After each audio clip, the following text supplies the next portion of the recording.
Hello everyone. Today I'm again here with a new topic of class 8 social study. In this session I am going to cover the topic from a history person, that is ruling the countryside. So let us begin our lesson without much delay. Okay, over here you can see a picture of the East India Company becomes Diwan. So how did the East India Company becomes Diwan? So what were the things that were able to make the company as a Diwan of India? As we had already studied in our previous class that the company got a firman from the Mughal emperor, and then there onwards they started trading India in free manner, and slowly how they became the master of the whole Bengal and the whole India. Okay, moving towards the next slide. What we can see out here is the revenue for the company, a market scene in Murshidabad in Bengal. So what we can observe from all this thing is that now the company has become the real master of India and the real master of Bengal. So from here onwards, now they began to collect the revenue of India. Now they are the sole owner to fix the revenue system of the India. This is what we are going to learn in this chapter. Okay, the some of the points which are highlighted out here are: need large revenue increase so that they could buy cotton and silk cheaply. Bengal economy faced crisis. Peasants and artisans soon deserted the village. The 1770 famine killed 10 million people.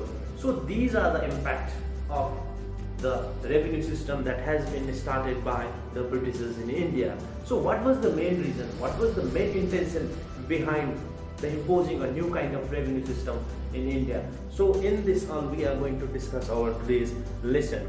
Needed a large revenue. So why the Britishers were in need of large revenue? As it has been already cleared in our previous session that the Britishers were exporting a huge economic wealth from India to England, and for that purpose they need a large amount of money. So that's why they need a large revenue increase so that they could buy cotton and silk cheaply. First they came as a trader to India, and slowly they became the master of the whole India. Now they also became the sole owner of the Diwani rights of India. So revenue increased so that they could buy cotton and silk cheaply. The main intention, the main purpose behind the increasing of the revenue was to buy a cotton and silk cheaply. Before that they were investing their own money in order to buy all these things from India. Now what they were doing, they are using the own Indian money to bear the expense of the things that they are in needed. Bengal economy faced crisis. Peasants and artisans soon deserted the village. Because of the establishment of the new kinds of revenue system, the Indian peasants were severely hit, as they were not able to meet the higher demand of the revenue system that has been imposed by the Britishers in India. That's why what happened? The artisans soon deserted, the village deserted. They were not able to meet the expenses that has been imposed by the British in India. Okay, moving towards the next slide. Okay, here, so what were the kinds of revenue system that has been imposed by the different governor generals in India? So here is the picture of Charles Cornwallis, a governor general of India, who introduced new kinds of revenue system, that is a permanent settlement of Bengal in 1773. So this is the kind of revenue which has really made an Indian suffer. Okay, so here are some of the things which are related with this permanent settlement. The number one is Rajas and Talukdar act as a zamindar. Now the Britishers are the real master of the Bengal. Now what they began to do? Now they began to choose some of the people and they appointed them as a Talukdars and zamindars of the country, and they gave them responsibility to collect the revenue from the Indian artisans, peasants, craftsmen and Indian villagers. They asked to collect rent from the peasants. So who were Rajas, who were Talukdars and who were Zamindars? So they are the people who was hired by the Britishers in order to collect revenue from the Indian people, pay revenue to the company. So what was their main work? So their main work was to collect the revenue from the Indian people, and then after they have to pay those revenue to the British officials. र यहाँ के छ भन्दाखेरि चाहिँ उनीहरू चाहिँ एउटा representatives, एउटा कम्पनीको रिप्रेजेन्टेटिभ्स भएर चाहिँ आफ्नै मान्छेकोबाट चाहिँ रेभेन्यू कलेक्ट गरेर चाहिँ एउटा सेयर चाहिँ कम्पनीलाई दिएर र अलिकति रिमेनिङ सेयर चाहिँ उनीहरूले राख्थ्यो है. So what was the main intention behind introducing such kind of policy, such kind of revenue system in India? Like it's because it helps to regular flow of revenue into the company officials. That means they don't have to do a very hard work by themselves. They will just give in an instruction to these zamindars, to this talukdar, so that they could raise the money from the own people. So this is what about the permanent settlement of the Bengal. And some of the loopholes of the permanent settlement of Bengal are the revenue was fixed permanently. Revenue was permanent, that's why it is known as a permanent settlement of Bengal. Kasari permanent ba? How it was fixed? It was fixed for the long term, like 10 years and 5 years. For example, if they had imposed 1,000 rupees revenue from a single farmer, that means the same farmer have to pay 1,000 rupees for the 10 long years. So this is why this system of revenue is known as a permanent settlement, because the revenue was fixed. It was fixed in rate. Now moving towards the next slide. So here is the problems of permanent settlement. So let's see, what are the problems of permanent settlement? So Jamindar did not invest in improvement of the land. One of the main problem was that the Jamindar was only raising, or they were collecting money from the people, but they never worked for the upliftment of the land. They never gave a look towards the progress of the land. And the revenue fixed was too high. As I had already told you, that the permanent settlement revenue system is a fixed type. And the revenue was fixed and it was too high. Zamindars found it difficult to pay. And some of the zamindars, some of the talukdars who were given the responsibility of collecting a revenue, even they failed sometimes to pay revenue to the company. In this case, के गर्थे उनीहरूले भन्दाखेरि चाहिँ जमिनदार used to sell the land and the properties of those innocent peasants and villagers so that they could bear the expenses of the revenue. Zamindars lost zamindaris if they did not pay. र अर्को के थियो यहाँ समस्या भन्दा चाहिँ यदि जमिनदारले एउटा fix amount of revenue चाहिँ पे गरेन भने चाहिँ उनीहरूले चाहिँ जमिनदारीले चाहिँ छोड्नु पर्थ्यो. र रेभेन्यू कोसँग फिक्स गरिएको थियो त यसमा भन्दाखेरि the revenue was fixed with the zamindar, it was fixed with the taluqdar, it was fixed with the raja, not with the peasant, not with the people of the villages.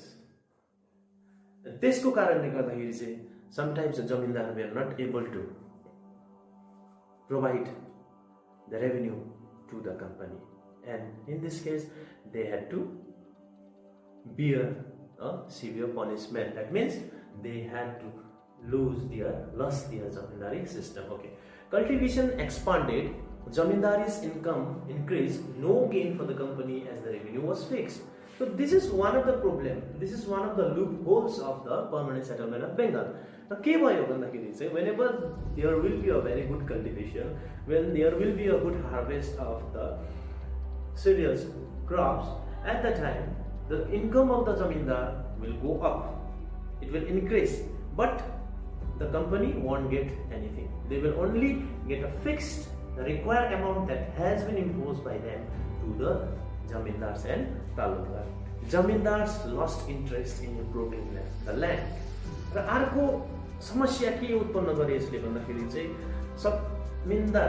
जमिन्दर्स they were not taking care of the land, they were not taking a good step for the development and the upliftment of the land. र यसले गर्दाखेरि चाहिँ के भयो भन्दाखेरि चाहिँ जमिनदारहरुको चाहिँ उनीहरूले चाहिँ आफ्नो प्रॉफिटको लागि मात्रै उनीहरूले चाहिँ हेर्न थाल्यो, उनीहरूको इन्ट्रेस्टै हराउन थाल्यो. उनीहरूको इन्ट्रेस्ट केमा थियो भन्दा there interest was only in collecting the money and to provide the amount that has been fixed by the company officials. So these are the disadvantages and the problems of permanent settlement of India. Okay, moving towards the next slide, there was another kind of settlement that has been made by the company with the people of India. This is also a kind of revenue system. Mahalwari system is also one of the revenue system that has been imposed by the Britishers in India. So, who was the person behind imposing this revenue system? That was Holt Mackenzie. Holt Mackenzie imposed a new kinds of revenue system, that is a Mahalwari system. So, what is meant by Mahal? Mahalwari system भन्नाले हामी के बुझ्छौं? Let us discuss. Company changes system of revenue in northwestern province. So, in the northern western province of the India, the company came up with the new idea of revenue system, that is a Mahalwari system, and the main person behind imposing this new revenue settlement was a Holt Mackenzie. The person was a Holt Mackenzie. So in this type of revenue system, collectors inspected fields, measures, recorded the customs rights of different groups. So it was different from the permanent settlement. Permanent settlement ma ke thiyo bhandakheri chai, in the permanent settlement revenue system the company never visited the villagers' land. They never calculate, they never inspect, or they never measure the fields. But in this case, in this revenue system, Mahalwari system, they now inspected the fields. They measure and recorded the customs and rights of different groups. Kati phalcha, kati auncha, kati areas cha, kati hectare land cha. So all they did. Yo sabai unhele ke garyo त्यसको data उनीहरुले तयार गर्यो. And the village headman was given the responsibility of collecting revenue and paying to the company. Village, Mahal भन्नाले हामी village भनेर बुझ्छौं, र the group of villagers have to provide or they have to pay a revenue directly to the village headman. It was the responsibility of village headman to collect the revenue, and then after he will take all those revenue towards the company. This is what about the Mahalwari system. Okay, now the another was Munro system. Another company official, he came with another idea of revenue system, that is the Munro system, and it is also known as rotatory system. It was introduced by Alexander Reid, developed by Thomas Munro in the south. Actually, it was introduced by Alexander Reid, right? तर यसलाई कसले develop गर्यो, यसलाई कसले impose गर्यो, यसलाई कसले चाहिँ अगाडि बढायो भन्दाखेरि it was by Thomas Munro. कहाँनिर भन्दा in the southern part of India. So in this case, के थियो, कस्तो खालको, what kind of revenue system was it भन्दाखेरि चाहिँ roads cultivated, land surveyed before the revenue assessment was made.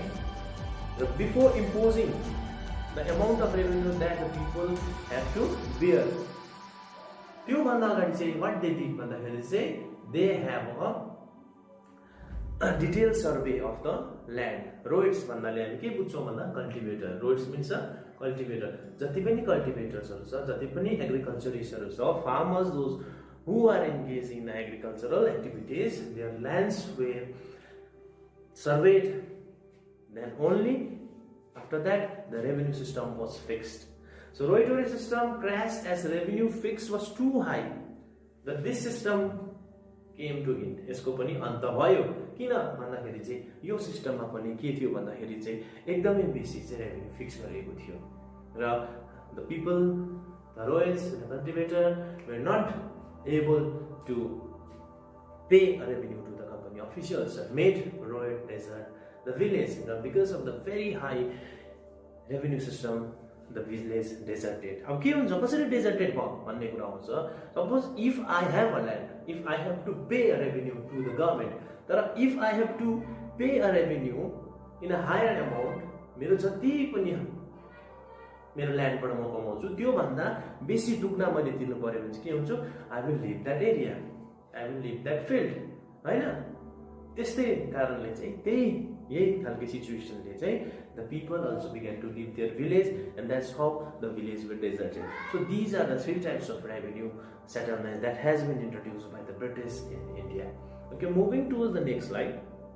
So now the crops for Europe. The crops for Europe. Okay, over here, so what is the thing that we are going to learn in this slide is that found that countryside could yield revenue and also grow crop, forced the cultivators to grow crops as shown in the map. The British expanded the cultivation through production method. र यसमा चाहिँ हामी के पढ्छौँ भन्दाखेरि चाहिँ there were many company officials who wanted to grow different types of crops in India, right? What they were doing भन्दा they were giving a loan to the Indian farmers and they were forcing them to work for them. They have to grow crops for them and again they have to supply them. अगाडि loan दिन्थ्यो, उनीहरूले काम गर्नु पर्थ्यो, फेरि उता उनीहरूले चाहिँ उनीहरूलाई नै बेच्नु पर्थ्यो, त्यो लोन यसरी काटिन्थ्यो. So here are some of the areas where the different types of crop were introduced in India. For example, Punjab areas ma wheat and cotton, UP ma sugarcane, Assam tea, Bengal jute, Maharashtra cotton, Madras rice. So these are the different types of crops. Now the company began to invest. Now found that countryside could yield revenue and also grow crop. Countryside भनेको चाहिँ के हो भन्दा चाहिँ our own country India. They found India as a market. है उनीहरूले एउटा इन्डियालाई एउटा बजार एउटा मार्केटको तरहले हेर्यो उनीहरूले. अब उनीहरूले के गर्नु थाल्यो भन्दाखेरि चाहिँ now they began to force the Indian peoples to grow crops for them also, right? उनीहरूले फोर्स गर्नु थाल्यो उनीहरूलाई. So these are the areas which has been shown in the map that where the different kinds of crops were introduced by the British. The British expanded the cultivation through production method. अनि उनीहरूले के गर्नु थाल्यो भन्दाखेरि चाहिँ production गराउन थाल्यो यो चाहिँ इन्डियामा तपाईँहरूले. र there is a picture in a book also that is the history of color and it is with the indigo cultivation. हाम्रो इन्डियामा indigo cultivation को यो बुकमा पनि तिमीहरूले you can see over this thing over in your book also. So here there are two types of images here. One is kalamkari cotton print created by weavers of Andhra Pradesh in India, and another is Morris print designed by a famous poet and artisan in British. Both use a rich color called indigo. So that means what you are seeing in this picture. के देख्दैछ भन्दाखेरि चाहिँ here the print that has been designed in a piece of cloth is with a blue color. It's a blue color. अनि जुन यो colour छ यो कलरलाई चाहिँ हामी indigo भन्छ. अनि indigo plantation चाहिँ इन्डियामा पनि ब्रिटिसले चाहिँ लिएर आएको थियो. एउटा ब्रिटिसको छ, एउटा इन्डियाको छ, है. एउटा इन्डियाको विभर्सले बनाएको छ, एउटा ब्रिटेनको. र now let's see the natural and synthetic dyes. Now natural dyes and synthetic dyes मा चाहिँ के फरक छ? र natural dyes भन्नुबित्तिकै natural भन्नुबित्तिकै नेचरबाट आएको हो. सिन्थेटिक भनेको man made केमिकलहरु हालेर बनाएकोलाई सिन्थेटिक भन्न सक्छौं. So natural dye easily available and superior, most are non-toxic and less destructive to the environment, makes different sets, colors last longer. Whereas the chemically prepared is known as a synthetic dyes, has various colors, cannot have a finish a natural dye gave. So this is the difference between the natural dye and the synthetic dye. Then both are colors, and as compared to the synthetic dyes, natural dye color lasts longer, right? The natural dyes को color छ त्यो synthetic dyes भन्दा चाहिँ एकदमै बेसी last गर्थ्यो. अब what you need to dye a cloth? हामीले क्लथ्सहरु जस्तै I am wearing a t-shirt, यो केले कलर गरेको भन्दाखेरि चाहिँ that means it is यो केले गरेको भन्दाखेरि चाहिँ because of the कलरले गरेको. र हामीले चाहिँ कलर जति पनि लुगाहरु छ हामी त्यसलाई चाहिँ क्लथ्सलाई चाहिँ डाई गर्नु. what we need भन्दाखेरि चाहिँ various cloths of fabric dye available in the houseware department, rubber bands, rubber gloves, marbles, tap water, garments such as t-shirt, cotton, jeans, and etc. and etc. So this is not a part of the chapter also, but I have included this so that you could understand the history of the indigo and the dye in India also. So these are the things that are required in order to dye a cloth. Okay, ways to dye a cloth. Okay, I am not going with this slide. So Next is how to dye a cloth. Okay, so this is also a slide which is related with the dyeing of the cloth. Okay, let's skip this one. Okay, so this is how the cloths will look whenever we dye a cloth. So this is a form of learning to dye a cloth. कसरी लुगा चाहिँ हामीले die गर्न सक्छौं यसको विषयमा. This is only a short information. Okay, now moving towards our lesson, the Indian indigo. Okay, so this is in your book also. A small amount of Indian indigo reached European markets. The farmers of India, they were cultivating indigo plants. हाम्रो इन्डियाको फार्मर्सले indigo plants cultivate गर्दै थियो. र के थियो भन्दाखेरि चाहिँ as the Britishers came to India as a traders. So when they returned to the England, at the time they also took a Indian indigo. When it reached there, right, the people began to know about the color that has been prepared in India. So the price was very high. Clothes manufacturer depended on wood. So at the time, the people who were engaged in a manufacturing activity, उनीहरूले wood use गर्थ्यो उनीहरूले कलरको लागि. तर इन्डियामा चाहिँ indigo त्यतिबाट cultivate हुँदै थियो. इन्डिगोबाट चाहिँ राम्रो कलर्सहरू निस्किँदै थियो है. The dyes was dull and pale. वुडले चाहिँ जब कलर गरेको थियो त्यो चाहिँ के थियो, राम्रो हुँदैन थियो लुगामा कलर, डल देख्थ्यो, पेल कुस्तो टाइपको देख्थ्यो है.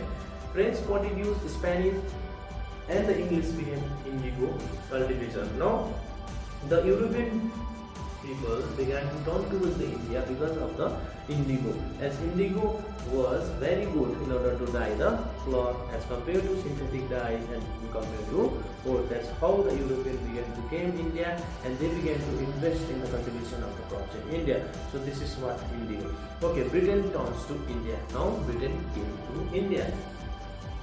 Indigo cultivation expanded rapidly. Now in India, indigo cultivation हुन थाल्यो है. 1788 मा 30% indigo इन्डियाबाट इम्पोर्ट हुँदै थियो भने चाहिँ 1810 मा 1810 पुग्दा चाहिँ 95% of indigo began to import from India. ब्रिटेनमा इन्डियाबाट 95% चाहिँ के हुन थाल्यो, indigo चाहिँ जानु थाल्यो. So more investor in indigo plantation as profits were high, loans from the company and banks came up. So that means the demand of indigo was very high in England and the whole over the world. That's why the European people began to come in India and they began to invest money. They used to give loans to the farmers. They forced the cultivator to grow indigo in their fields. Right? Again, they forced them to sell those indigo to themselves also. है. त्यस्तो पाराले चाहिँ इन्डिगोमा चाहिँ cultivation हुन थाल्यो, forcefully चाहिँ हुन थाल्यो है. र त्यसको कारणले गर्दाखेरि चाहिँ देयर इज अ अलवेज है एउटा हिस्ट्रीमा हामीले एउटा एक्जाम्पल देख्छौँ जहाँ बेसी चाहिँ फोर्सफुल्ली काम लगाएको छ त्यहाँनिर चाहिँ के हुन्छ, विद्रोह हुन्छै हुन्छ, रेभिलियन हुन्छै हुन्छ, रिभोल्ट हुन्छै हुन्छ है. जब हामीलाई एकदमै साह्रो पर्छ, जब हामी एकदमै मनबाट थाकिसकेको हुन्छौँ, at the time we revolt. That's how the Indian people began to revolt. So that is the birth of Blue Rebellion in India. Why Blue Rebellion? Because the people of India were forcefully engaged to cultivate the plant indigo. So in 1859, thousands of Droid refused to grow indigo. They pay rent to pay rent to planters. So 1859 मा चाहिँ के भयो भन्दाखेरि चाहिँ there started a rebellion. There started a revolution among the people who were engaged in the indigo plantation. Now what they did भन्दाखेरि चाहिँ they attacked the indigo factories, boycotted the gomastas.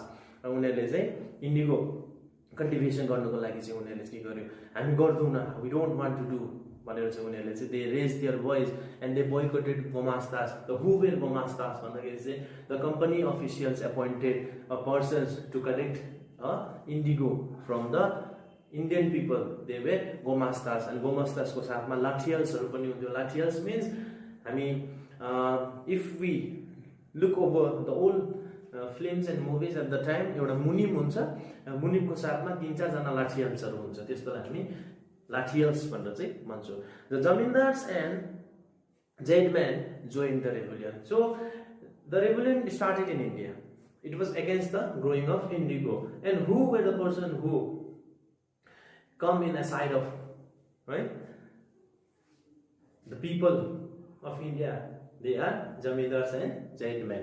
Lieutenant Governor told the region, the magistrate Ashley Eden issued a notice which gave freedom to cultivators to accept receipt contract. So it was a big rebellion, and it was known as a Blue Rebellion, as the people, they denied to cultivate indigo from the peoples of European, and then this case has gone in a high level, your rebellion high level ma pugyo, and then even the lieutenant governor had to interfere in this case, and after inspecting and knowing all the things, all the scenario, and he came in a conclusion that he gave the freedom to cultivators to whether they can accept or whether they can refuse the contracts. So के हुन्थ्यो भन्दाखेरि चाहिँ एउटा फार्मर्सलाई उनीहरूले पैसा दिन्थ्यो है, पैसा दिएर उनीहरूले loan as a loan amount यो कल्टिभेट गर भनेर दिन्थ्यो, अनि त्यो लोन उनीहरूले दिइसकेपछि जब उनीहरूले कल्टिभेट गरेर त्यो हार्भेस्टको गरेर उनीहरूले ल्याएर पछि चाहिँ जब उनीहरूले बेच्दाखेरि त्यो लोन एमाउन्टै उसको डबल भइसकेको थियो। अनि यो साइकल अफ लोनबाट चाहिँ उनीहरू कहिले पनि उम्किन पाउँदैन थियो।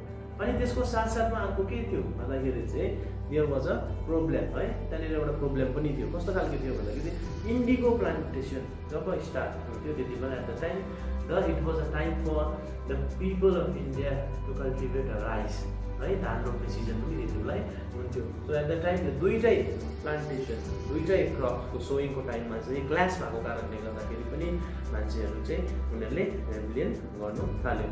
सो इन्डिगो कल्टिभेसन कसरी गरिन्थ्यो, हाउ इट वाज डन भन्दाखेरि चाहिँ द्याट इज इन अ निज अर द्याट इज इन अ रोइटी। सो निज means the planter produce indigo in lands that he control, rented, needed fertile lands, needed large areas to cultivate, needed large labor. अब निजमा दिन्छ हामी even रोडी also हराइसक्यो त पनि है, र अलिअलि कता कता छ निजमा भनेर हामी दिन्छौँ नि। अब निजमा के गर्छन् planter produce in lands that control rented, अर्काको यसमा चाहिँ जब अर्काको कुतिया जस्तो होइन, अर्काको बाल जमिनमा हामी काम गर्छौँ अन्त त्यसबाट चाहिँ सर्टेन एमाउन्ट या केही त्यस्तो खालको चाहिँ हामीले लिनुपर्छ है। र अर्को छ ryoti, planters force the ryots to sign contract सट्टा, the planters gave a low rates of interest produce indigo, 25% of land was spend by planters.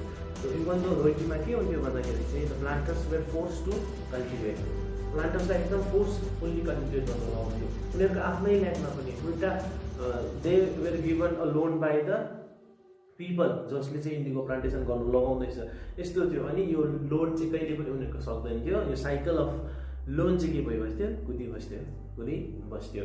र निज कल्टिभेसन हामी इन सिम्पल टर्म्स नेपालीमा हामी भन्यो भने कुदमा भन्छौँ, अहिले अध्यया भनेर हामी भन्छौँ, त्यस्तो खालको सिस्टमलाई चाहिँ हामी निजमा चाहिँ हामी भन्नु सक्छौँ। Okay, to system of indigo cultivation and problem face. So what are the problems भन्दाखेरि चाहिँ in ryoti they were force and they never came out with the cycle of the loan.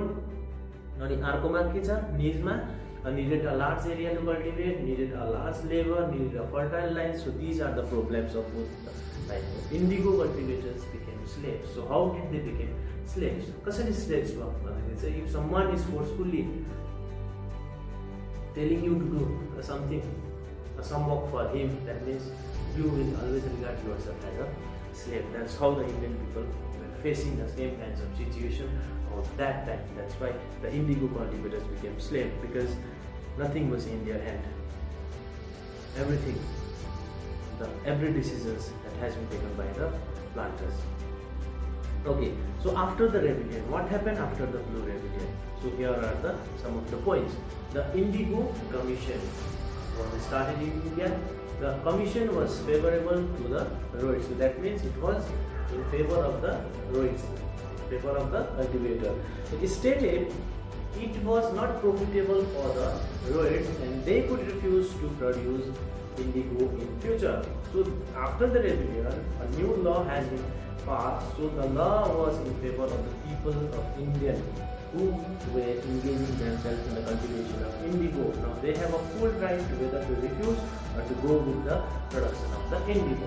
The revolt collapsed the indigo production. And what happened? What was the result of the Blue Rebellion? Like you say, your revolt is indigo production collapse, the downfall. The discovery of synthetic